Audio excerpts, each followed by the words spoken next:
Bagwis ng kapayapaan, tagapagtanggol ng kalayaan. Yan ang tema ng Philippine Air Force, ang Aerial Warfare Service Branch ng Armed Forces of the Philippines o hukbong himpapawid ng Pilipinas. Ang Philippine Air Force ay tinatag noong July 1947 sa ilalim ng Executive Order No.94 at ito ay mayroong humigit kumulang ng 17,000 na aktibong mga tauhan na in charge sa pagpapatakbo ng bases aircrafts. Itinaguy ng Philippine Militia ang PAF sa pangunguna ng dating Pangulong Manuel L. Quezon. Noong March 1917 ay ginawang batas ang Militia Act of 2715 dahil na din sa nagbabadyang gulo sa pagitan ng United States at Germany. Sa paglipas ng mga taon ay nakagawa na ang PAF ng maraming kontribusyon sa socio-economic development ng Pilipinas. Ang internal security operations ng AFP ay nakatulong din laban sa mga komunistang rebelde at Moro insurgents. Maliban sa layunin nitong ma-maintain ang kanilang steady pool of competent pilots, nariyan din ang kanilang mga professional at high-skilled maintenance staff na tulong-tulong sa air assets, territorial defense, maritime security, all-out peace plan at iba pa. Bilang dynamic branch ng Armed Forces of the Philippines, pinagsisikapan ng PAF na magkaroon ng magandang samahan sa mga Pilipinong kanilang pinoprotektahan. Nagsisilbi silang tagapag-alaga ng mga iba't ibang interes ng mga mamamayan tungo sa kapayapaan at kaunlaran. Ako si Jinky Perlustica at APRUB sa amin ang ahensyang ito. And we are back. Meron na kaming kwentuhan dito ng ating guest today off cam. Ang kasama po natin ngayon si Colonel Miguel Ocol, ang spokesperson at Public Information Officer ng Philippine Air Force, ang ating hukbong panghimpapawid. Sir, magandang hapon. Yes, good afternoon, Nilang. It's so nice to have you here. Alam namin yung traffic na sinagupan ninyo ay hindi biro-biro dahil kayo galing pa ng Villamor. Okay naman. Just got here time. Alright. Kanina, sir, ang opening statement ko about the Philippine Air Force ay ang ating hukbong panghimpapawid ay hindi lamang tinatawagan kapag kapanahon ng gera o pagkadigmaan. Yes. Meron din kayo mga pinapapel, and as a matter of fact, yun yung topic namin kanina before we went on the air, na merong operations tayo para tulungan yung mga nasalanta ng Bagyong Pablo. Yes, exactly. Well, aside from, gaya na sinabi mo, this is not only a war fighting implement or a tool of national government. Andyan din yung ating AIDS, humanitarian assistance, tsaka disaster response, which is what we see now. As we speak, nakapag-deliver na ang inyong Air Force ng about 388,000 pounds of various relief items. At na-transport na rin natin hindi lang yung mga relief goods but yung mga emergency response teams. Right. Na yung mga doctors and nurses at the critical time, no? And then of course nabalita rin yung mga dinonate na kabaong from Pampanga, tayo rin nag-transport. No? Okay. What is important is we can deliver it at the soonest and quickest possible time. Okay.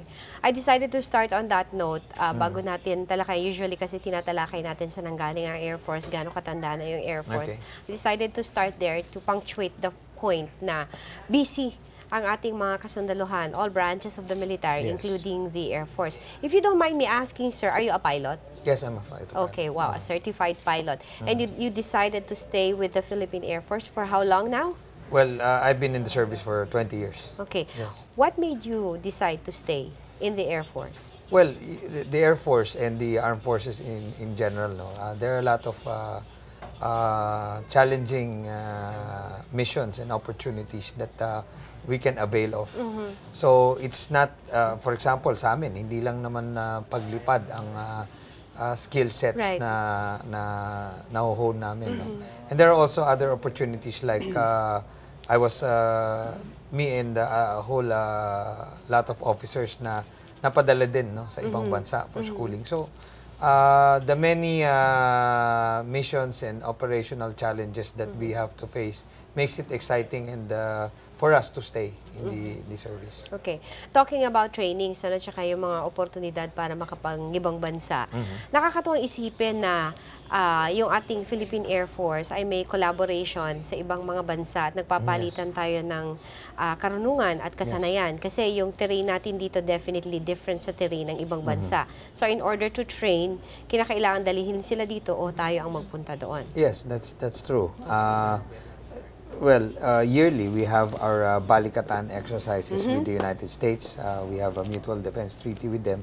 And then, meron din tayong mga maliliit na combined exercises with other countries like Australia, for instance. No? And Malaysia, meron tayong very robust relationships. Nagpapalitan tayo ng meron tayong airmen exchange. Kumbaga, the Malaysian Air Force sends their airmen here.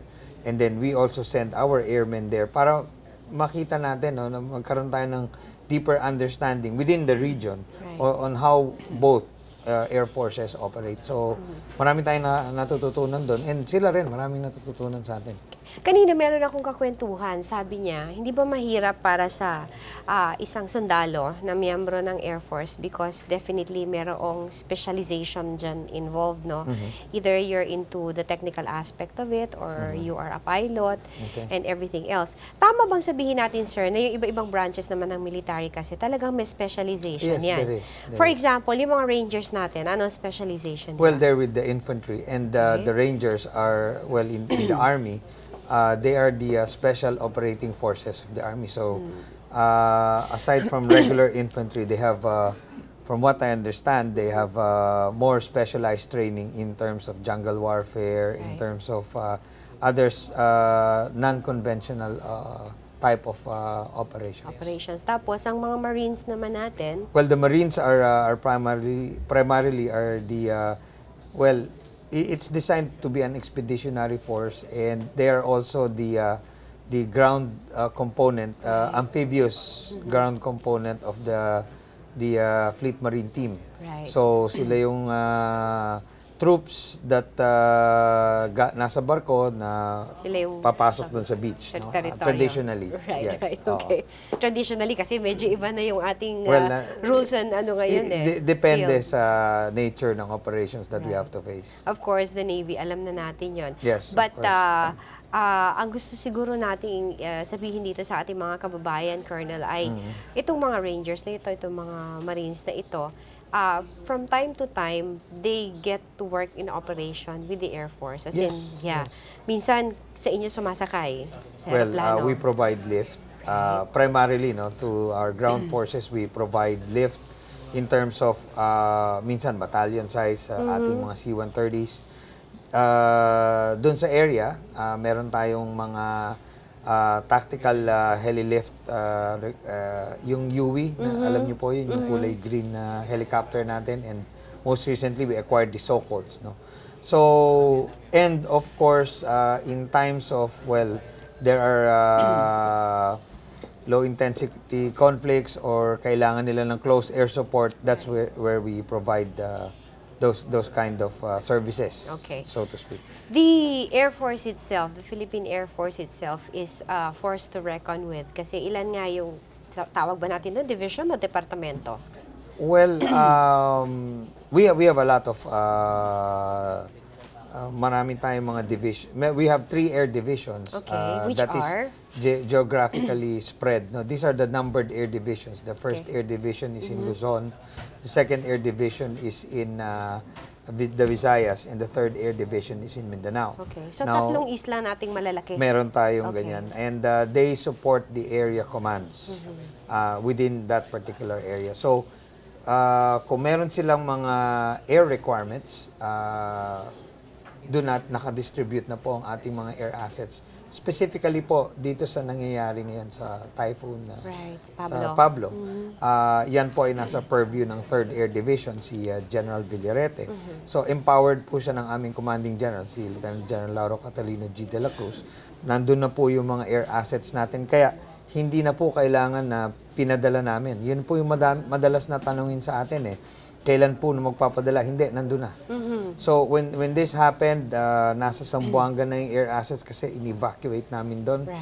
But as soon as nag-die down na yung typhoon, nandun na. And then, yung C-130s natin came from the 220th Airlift Wing sa Mactan, and then augment pa yan ng C-130 na nandito sa Villamor.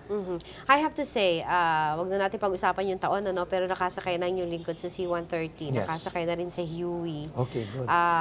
Kasama yung mga magigiting nating mga piloto at saka mga miyembro ng Air Force. And it is an experience kasi even the language, para ka nanonood ng movie at even the experience itself, no, kung paano maglaland, yung communication. Kasi because I was a member of the media, pinarinig sa akin yung usapan. Although I'm not allowed to speak, of course. Pero nakikinig ako.